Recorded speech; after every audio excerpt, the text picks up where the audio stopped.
South ফ্লোরিডাতে ধান চাষ হয়। আসলে যদি না আসতাম কোনোদিন হয়তো বিশ্বাস করতে পারতাম না যে সাউথ ফ্লোরিডাতে এত পরিমাণ ধান চাষ।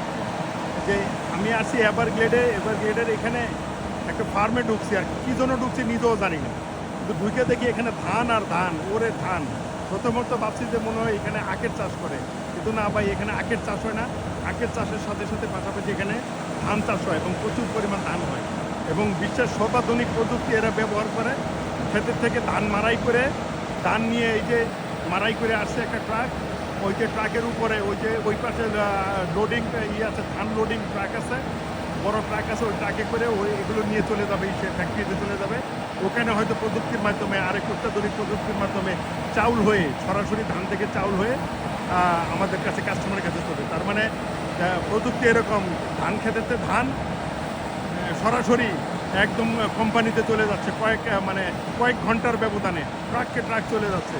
আসলে প্রযুক্তি মানুষকে অনেক অনেক সুবিধা দেয়, অনেক সহজ করে দেয় মানুষের জীবনযাত্রা।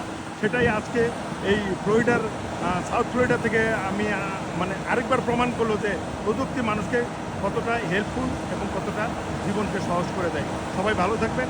নতুন কোনো জায়গায় আবার কোনো ভিডিও পেলে আপনাদেরকে দেখানোর চেষ্টা করবো। সেই বলতো সবাই ভালো থাকবেন, আমার জন্য দোয়া করবেন এবং ট্রাভেল উইথ এরনের সাথে থাকবেন।